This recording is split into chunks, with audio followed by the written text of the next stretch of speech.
A good evening, everyone, or good morning or good afternoon, depending where you're watching this from. It's a sincere pleasure to be with you. And right before we get into the holiday of Shavuos and Kabbalah Satorah, to actually share Torah with you. And it's a further pleasure for me to actually be sharing Torah with you on behalf of the very place that I was privileged to receive the Torah, namely Yeshivat Har Etzion. That was the place that I was privileged to learn for 8 wonderful years of my life.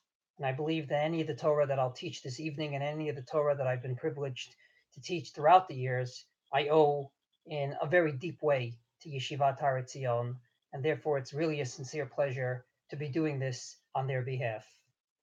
Finally, it's a further pleasure for me to be actually sharing specific Torah that I was privileged to learn from the Yachinu Boaz, the two foundations of the yeshiva in the years that I learned there. And in many ways, I believe to this very moment, they still are the Yachinu Boaz upon which other floors have been added to the yeshiva throughout the years, thank God. And that, of course, is Morenu V'Rabbeinu or Rav Yehuda Amital, Zecher Tzadik Levracha, and Morenu V'Rabbeinu or Rav Aaron Lichtenstein, Zecher Tzadik Levracha. I hope that the words I say tonight are going to be precise and exactly the way I heard it from them. Of course, I'm going to ad-lib a bit, and if you hear anything that makes no sense, and please attribute it to me, and not, God forbid, to Rav Lichtenstein or Rav Amital, Zichronam Sadikim Livracha. With that introduction, allow me to begin.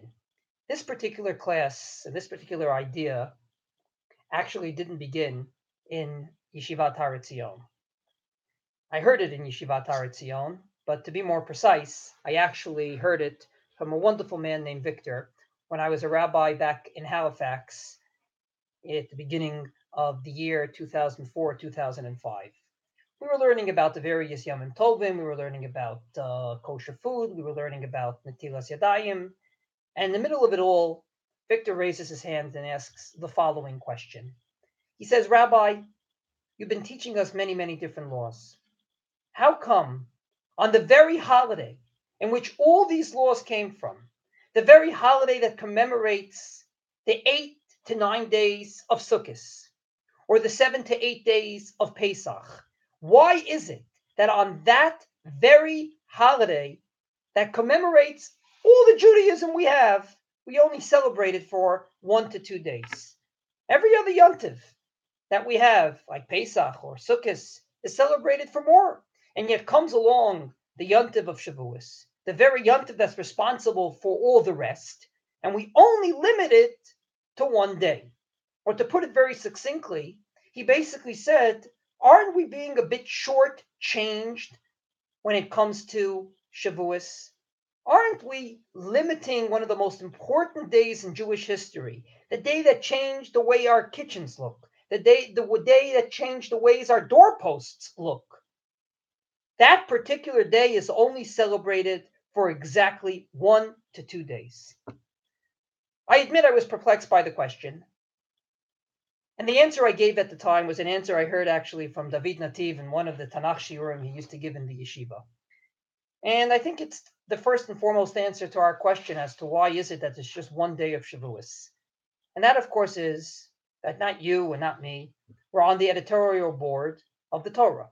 We weren't there when they wrote the Torah. We don't know why HaKadosh Baruch Hu decided there'll be 8 to 9 days of Sukkot and 7 to 8 days of Pesach, and just 1 day of Shavuos, or maybe 2. And therefore, I really don't know. I really don't know the Ta'amei HaMitzvos, the reason for the mitzvos. That's what HaKadosh Baruch Hu decided, and that's what we do. Having said that, I started to think about the question, and I was reminded of the fact that Rav Amital actually did address this question 1 year. I don't think it was on Shavuos. I think it was at a different time of the year. But allow me to introduce it with the following story. During our years in yeshiva, yeshiva traditionally started after Ben Azmanim of Pesach on Yom HaShoah, on Holocaust Remembrance Day. And there was 1 year that someone asked, how come on Yom HaShoah the yeshiva doesn't do a tekes, doesn't do some sort of a formal ceremony to commemorate the fact that it's Yom HaShoah? We all stand for the siren at 10 o'clock, and then we go back to learn as if it's a regular day. And Rav Amital, in his typical fashion and reaction, came and said, everything we do here isn't because of the Shoah. Everything we do in yeshiva is to commemorate all those that were killed and murdered and butchered by the Nazis. And he walked away.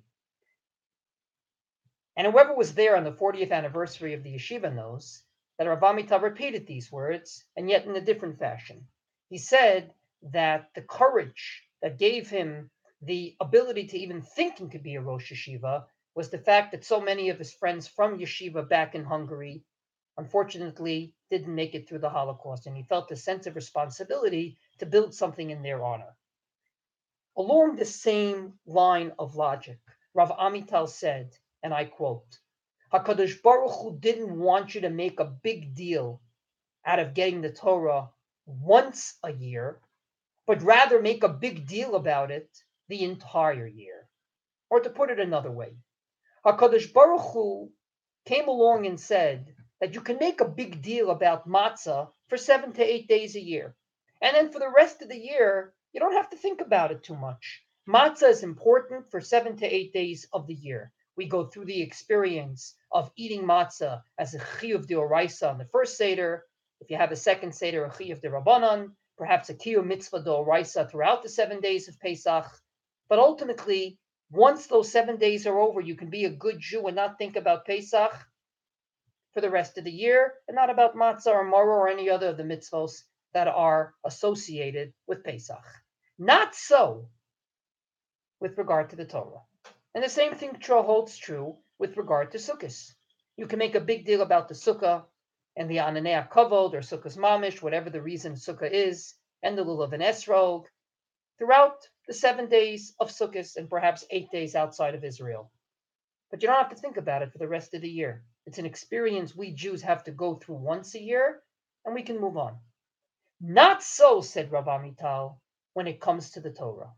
When it comes to the Torah, if God forbid we would only limit it to 7 to 8 to 9 days of the year, and then we would say, have a good time, we'll see you next year, we would have a totally different Judaism. As a matter of fact, we would have what he called a primitive Judaism, a Judaism that unfortunately is one in which we may do all the mitzvos, but without learning about them, it would basically be, excuse me for the expression, like trained monkeys that are able to run program and ultimately do what they have to do. Ultimately, what HaKadosh Baruch Hu wanted, said Rav Amital, is that we don't make a big deal about the Torah once a year, but rather for the entire year. And therefore, we limited on purpose Shavuot to 1 to 2 days, so that for the rest of the year, it would be on our agenda and not limit ourselves just to the holiday of Shavuot. And indeed, throughout Chazal, we can find the fact that Chazal were very consistent when they talked about the experience of receiving the Torah. They never ever limited it to Shavuot, but rather they took random days of the year and they ultimately say, today you received the Torah. For example, we know the famous pasuk in Parshas Kitavo, towards the end of the Chumash, HaKadosh Baruch Hu puts in the words of Moshe, or Moshe says, Hayom hazeh Hashem Elokecha metzavecha la'asot et hachukim ha'ela ve'et ha'mishpatim. On this day, HaKadosh Baruch Hu commands you to do the mitzvot of the Torah. Obviously, whatever that day might have been, during that last year of Moshe Rabbeinu in Parshat Kitavo, it was not the day the Jews received the Torah at Har Sinai on Shavuos. And yet Moshe refers to it as Hayom Hazeh, this day. And of course explains Rashi very famously on that pasuk, B'chol yom yu be'einecha chadashim, every day it should be like a new, ki ilu bo bayom, nitztaveita alehem, as if on that particular day you were first commanded. Every day the experience of learning and receiving the Torah should be there, regardless of what day of the year it is on the calendar. So we received the Torah in Sivan, but you could be sitting in the middle of Shvat, and you have to think, says the Torah, that Hayom Hazeh, on this day, I received the Torah. And Chazal are very consistent and ultimately say this in various places, and allow me just to quote two. The Gemara in Brachos, Daf Samech Gimel Amud Bet says, Va'od patach Rabbi Yehuda b'chvod Torah. Rabbi Yehuda opened up the discussion in the Beis Medrash with the honor of the Torah. And what is the honor that Rabbi Yehuda says is the one I want to give to the Torah, says Rabbi Yehuda, Hasketu Shma Yisrael Hayom Hazeh Niyeta La'am. Listen, O Jewish people, today you became a nation. V'chi oto hayom nitna Torah liYisrael. Says Rabbi Yehuda, did the Torah was the Torah given that day to the Jewish people? That pasuk too is not quoted in reference to the holiday of Shavuot and the events surrounding Ma'amad Har Sinai. Not only wasn't it on the date, it was 40 years later. Answers Rabbi Yehuda, to teach you, Torah alomdea bechol yom vayom ki'ilu kiyom shenitna mehar Sinai. The Torah should be such that it should be something that is so cherished, so chaviv on you, as if it was given at Har Sinai on that particular day. And ultimately, what I think the Gemara and Rabbi Yehuda are saying is that regardless of which day you're holding by, ultimately, every single day, regardless of the day of the year that you happen to be, every single day is a day which you have to say to yourself, today I received the Torah. And this is not only an idea that we find in a Rashi on Chumash, as I quoted earlier, and in a Gemara in Brachos. We actually find it paskin in Shulchan Aruch. The Shulchan Aruch paskins in Hilchos Kriyas Shema, Simon Samech Aleph Sif Beit, Asher Anochi Mitzavecha Hayom. We said it at Shachris. Some of us already said it at Ma'ariv. Whoever can look outside my window knows that in Israel we're already past post Ma'ariv. Asher Anochi Mitzavecha Hayom. The mitzvot that I command you today, once again, Hainu Lomar, says the Shulchan Aruch. This is to teach us the Chol Yom Yu Beinecha Kachadashim.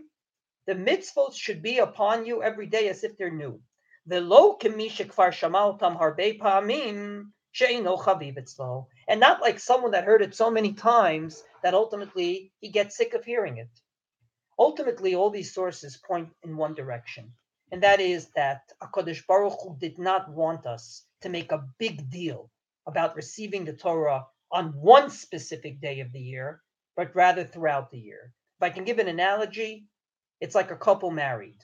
We, the Jewish people, are married to the Torah. You can't celebrate an anniversary every year, the day you got married, unless you're married the entire year. Unless you have a relationship in the entire year with your husband or your wife, there's nothing to celebrate on the anniversary. So ultimately, the same thing holds true with regard to Shavuot. Shavuot is the anniversary of receiving the Torah.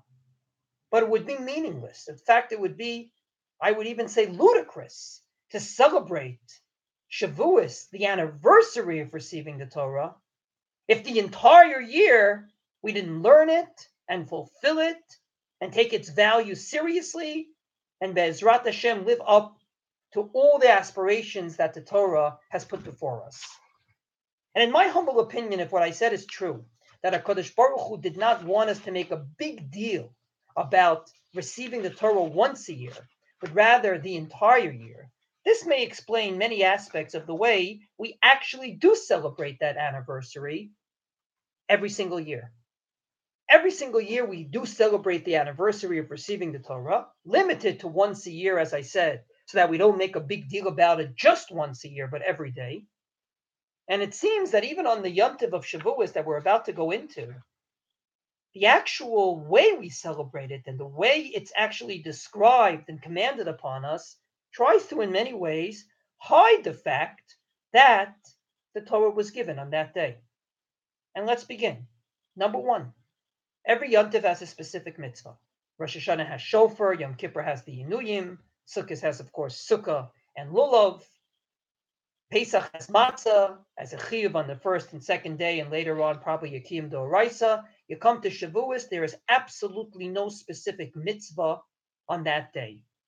And explains Rav Kasher in the Torah Shlema, amongst the many, many, many perushim that the Torah Shlema brings, and I quote, Mipnei godel kedushat hayom, because this day of Shavuos is so holy, only Torah kula, because on this day the entire Torah was given. It wasn't just a day in which we celebrate being in the midbar under a Kodesh Baruch Hu's watchful eye, as we do on Sukkot. It isn't just a day that we physically went from bondage to freedom, like on Pesach, but it's the day we got all of the above and much more. Says Rav Kosher in the name of a medrash in the Torah Shlema, Lo ratzu lahaktin k'dushato al yedei mitzvah pratit.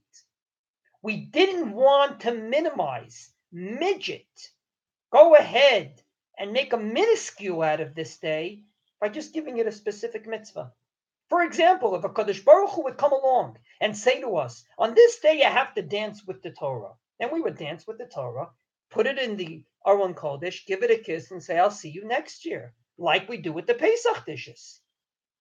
But in order not to do that, in order not to minimize the Torah, HaKadosh Baruch Hu didn't give one specific mitzvah, but rather ultimately said, you can celebrate the entire Torah observance of an entire year, the entire Torah learning of the entire year on the anniversary once a year for 1 to 2 days.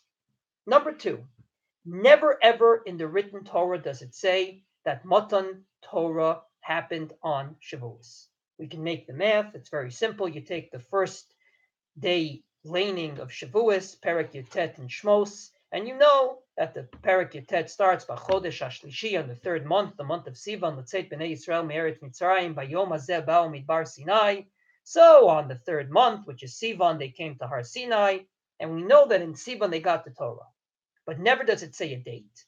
And never when the Torah talks about the chiyuv to keep Shavuos, does it say, well, you got the Torah that day. With regard to Pesach, endless times the Torah says, Kivo yatzata mimitzrayim. With regard to Sukkot, the Torah says explicitly, Leman yedu darotechem, ki basukot shavti et bnei Yisrael, v'hotzi'i otam me'eretz Mitzrayim.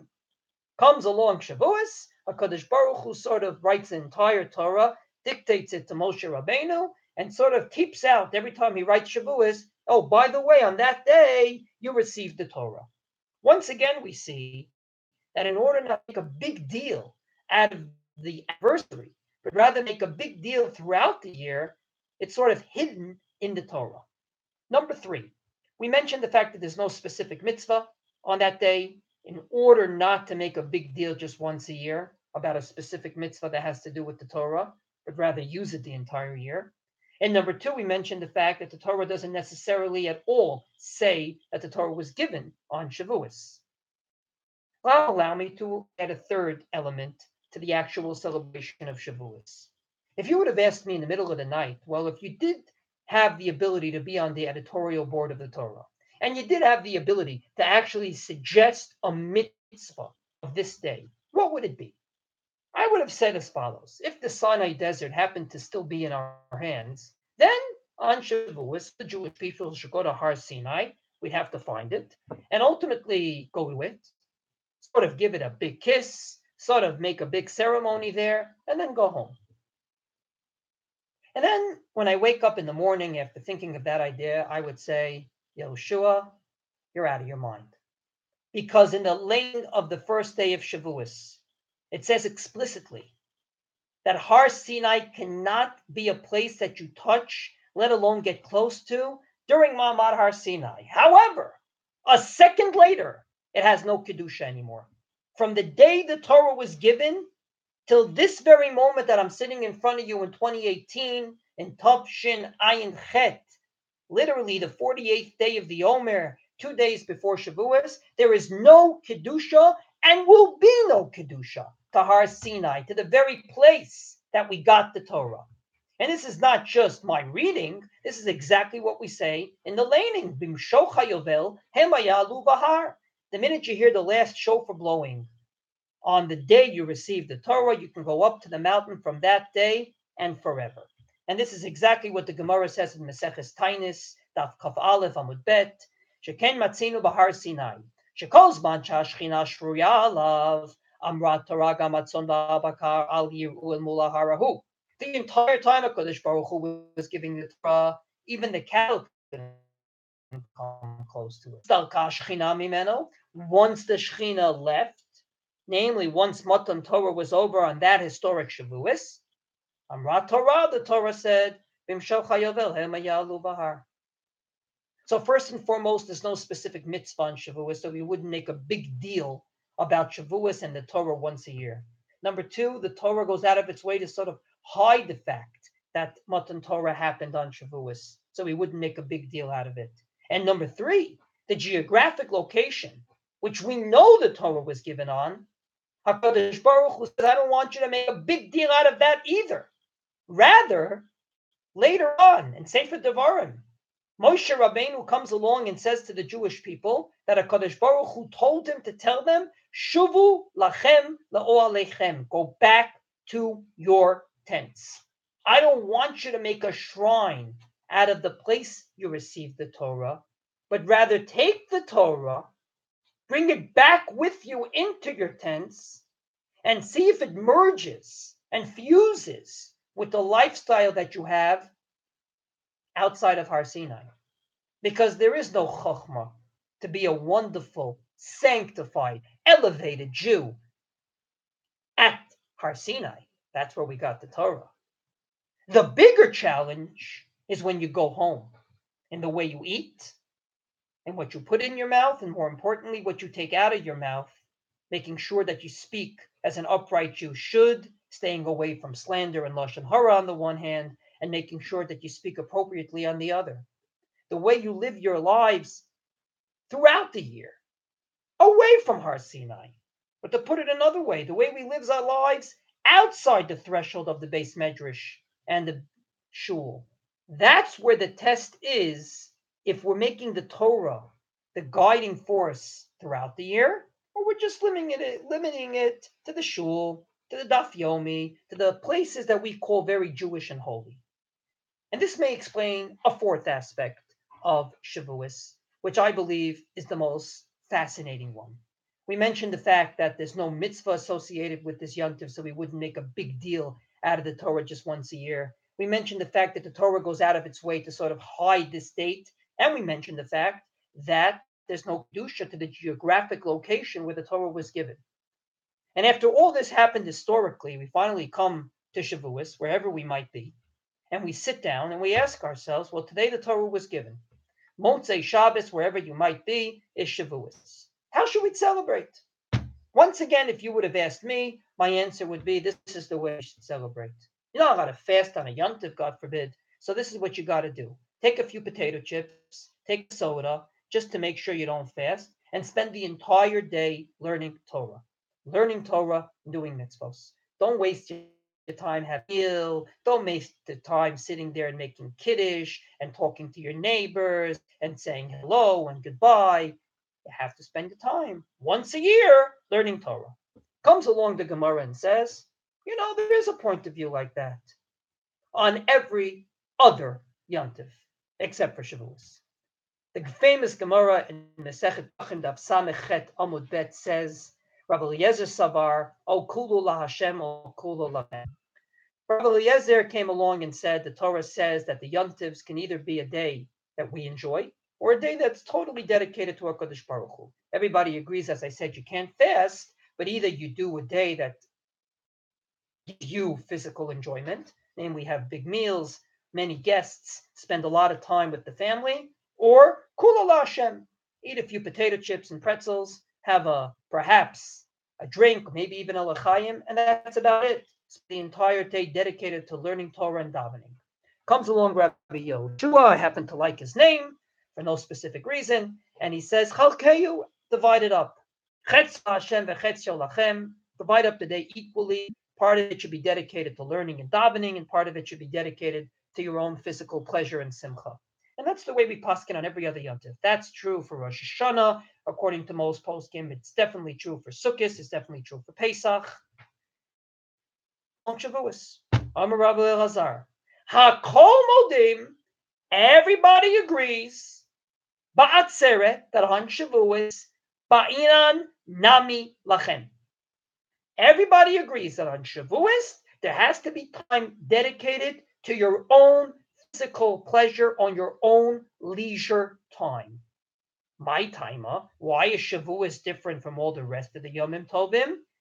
Answers the Torah, Yom Shnitna Bo Torahu. Why is Shavuos different? Because we got the Torah on it. I don't understand the Gemara. If we got the Torah on Shavuos, that would be the most appropriate, suitable day for Rabbi Eliezer's opinion that says dedicate the whole day to God. But yet the Gemara says fakir. The Gemara says exactly the opposite. The day you receive the Torah is the day that you have to dedicate also to your own self, to your own community, to your own family.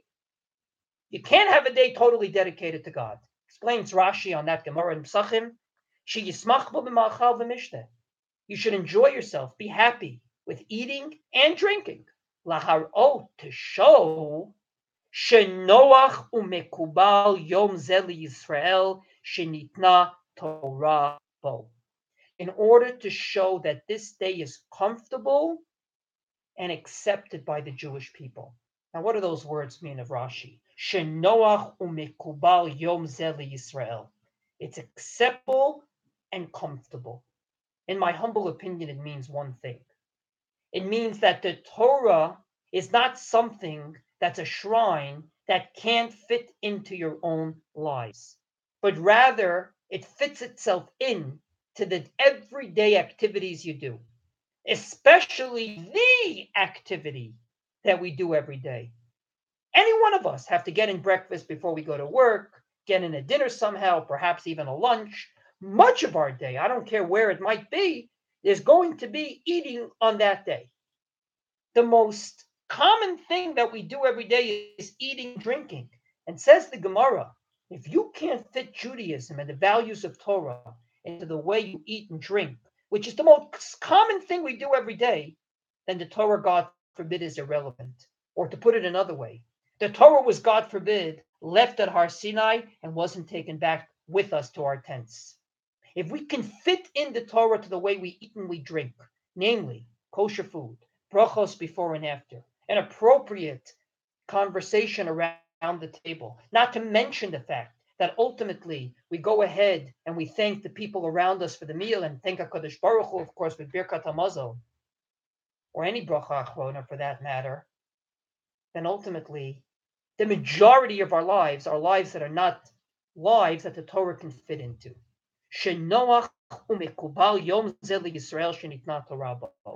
The test of Shavuot is that we're able to take the Torah and fit it into our everyday activities, fit it into our everyday habits, and say what we do is part and parcel of my Torah existence.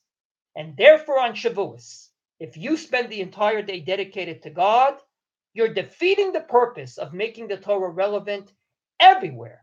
Not just in shul and not just on Shavuos, but every day of the year. And perhaps this is what Rav Lichtenstein, Zecher Tzadik Levracha, meant in the following idea that he shared with us. I heard this idea from him, but the one who said it so beautifully was his grandson, Ariel Rosenberg, when he was maspid his grandfather on the Shloshim of Rav Lichtenstein's death.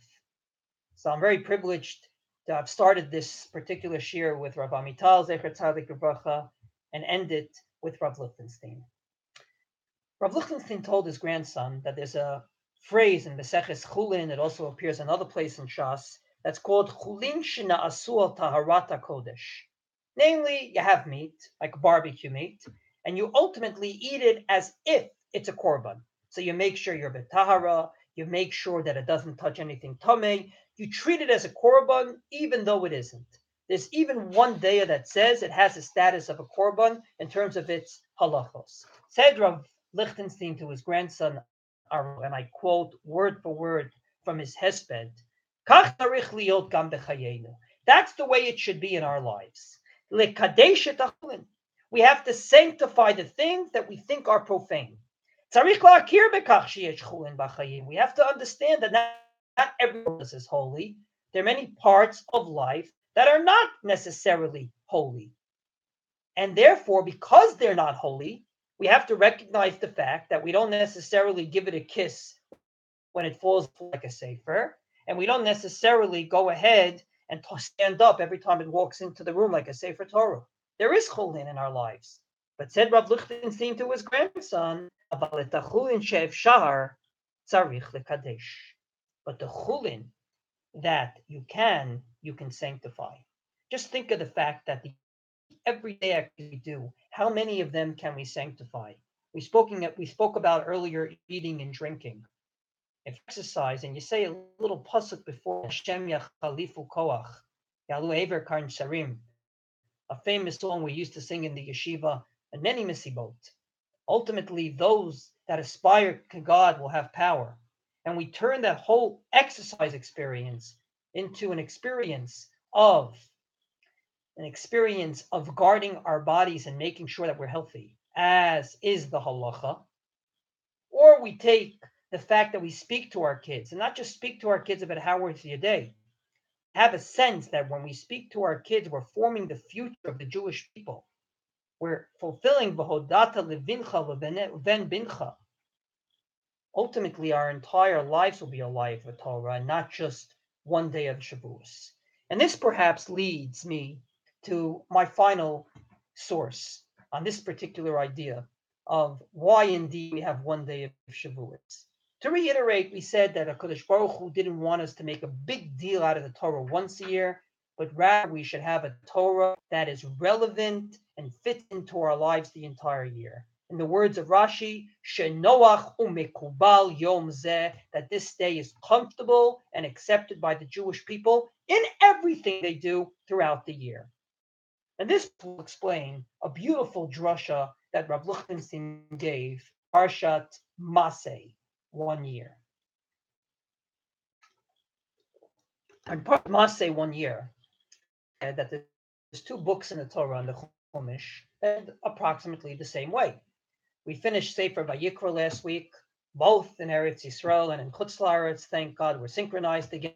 We ended with the following words: Eila hamitzvot asher tziva Hashem et Moshe b'nei Yisrael behar Sinai.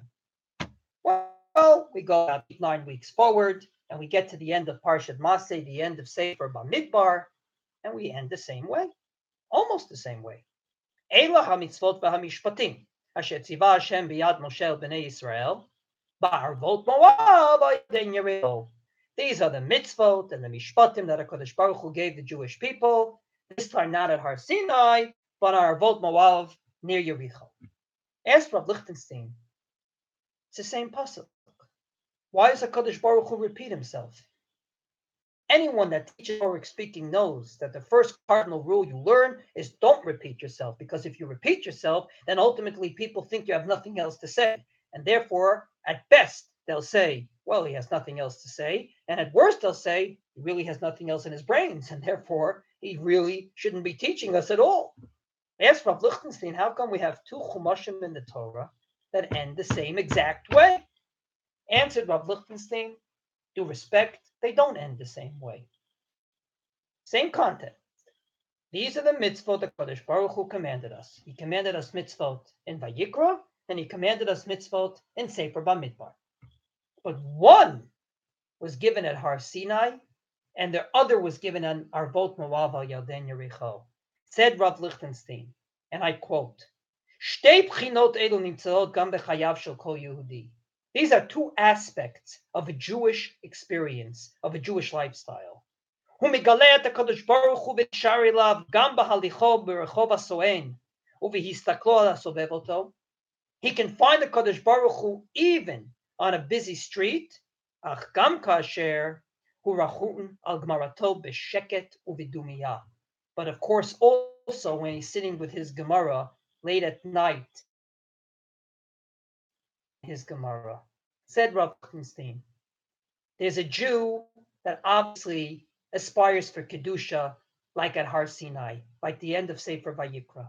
And the whole book of Vayikra, Baruch Hashem, talks about the Korbanos, the Kedusha, the Tahara, the real Kachim, not to mention all the mitzvot that come at the end for the Kohanim, Shemitah, Yovel, and whatnot. And of course we know that it was an ancient Jewish custom for the little boys to start learning Torah with Sefer Vayikra, as Chazal say, Yavot Tahurim v'yitasku b'taharot, that the pure kid should come and learn the holiest, or to be more precise, the purest book in the Torah, namely the book that's so pure, so holy, that you're even scared to come near it. And indeed, when I was a kid, I remember that it was a common custom in elementary school, even through a certain aspect of high school, that you learn Sefer Bereshis, Shmot, up to say Parsha Truma, stop. Vayikra, you don't learn the beginning because it has to do with korbanos. You go right to Shmini. You find out that Nadav ve'Avihu died. You don't know anything about korbanot. It's too holy for us to come there. And I'm sure you all have met Jews, and Baruch Hashem, these Jews are alive and well, and we're part of them. That when they come into a shul, they act differently, and when they come to the kotel, they act differently. When you come to a place like Har Sinai, you act differently. But said Rav Lichtenstein, that's not enough. A Jew has to act differently, has to have the Torah values be the one that govern what he does and what she does and what they think and what they act and the decisions they make. Not just when they're in a shul or where they're at the kotel, we're in the height of holiness, but rather also when they're in Arvot Moav al Yarden Yericho, a location on the eastern side Jordan River that has really no significance, not halachically, well, maybe a bit halachically, but really not Jewishly. Even when you're in a place that seems total chulin, totally profane, totally without kedusha, a Jew has to feel that even there I can insert the kedusha, the values of the Torah into. And indeed, said Rav Lichtenstein, it's not enough to end with the book of Vayikra and saying these are the mitzvot that Kadosh Baruch Hu gave. But after Sefer Bamidbar, with the complaints of Sefer Bamidbar and the sins of Sefer Bamidbar, with the highest of them being, of course, Chet HaMeragli, second to it, the famous sin of Mei Meriva that prevented Moshe Rabbeinu and Aaron from coming into Israel, and all the rest of the sins of Sefer Bamidbar. With all the challenges and the tribulations of realistic life, even then, we have to be able to say, Eile hamitzvot behamishpatim ashetziva Hashem et biyad Moshe. We don't just find the Kadosh Baruch Hu in the Torah that He gave us in the shul or at the shiur. We find the Kadosh Baruch Hu in the Torah He gave us when we open our computers, when we open our cell phones, in the way we speak, in the way we relate to our employees, in the way we relate to our wives or husbands, as well as our children and grandchildren, in the way we act throughout the year. So to sum up, I believe that HaKadosh Baruch Hu gave us 1 to 2 days of Shavuos, and I really don't know why. As David Nativ said, and I quoted it earlier, I wasn't on the editorial board of the Torah. But pushing me, Rav Amital suggested that indeed HaKadosh Baruch Hu didn't want us to make a big deal out of the Torah once a year, but rather make a big deal about it throughout the year. And therefore, because of that, we only have just 1 to 2 days of Shavuos, because the Torah is with us throughout the entire year. And therefore, we don't make a big deal about Shavuos per se. There's no specific mitzvah that day. As a matter of fact, the Torah sort of hides the fact that the Torah was given on Shavuos. As a matter of fact, the Torah goes ahead and says Har Sinai is meaningless to this very moment.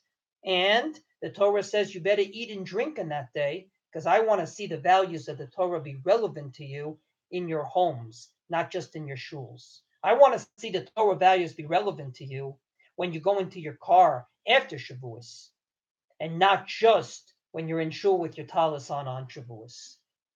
And as Rav Lichtenstein said, a Jew can ultimately mekadesh et achulin. Go ahead and not only find the Kadosh Baruch Hu in the Torah values at Har Sinai, but even in Arvot Moav al Yarden Yericho, a meaningless geographical location, that even there he can insert the Torah values. May we live up to the message and ensure that the Torah not only be locked behind the Aron HaKodesh, but rather be something that ultimately is as relevant for us on Shavuos as it is the day after Shavuos. And Emir Hashem will be zochet to have a life that is a 365-day celebration of living the Torah, either learning it or fulfilling it, and not just limited to one day. And if we're zochet that for 364 or 363 days of the year, we indeed fulfill and learn the Torah, then I am absolutely confident that the anniversary on Shavuos will be even more joyful, more meaningful than any other Yom Tov of the year. wishing everyone a Chag Sameach and Kol Tuv.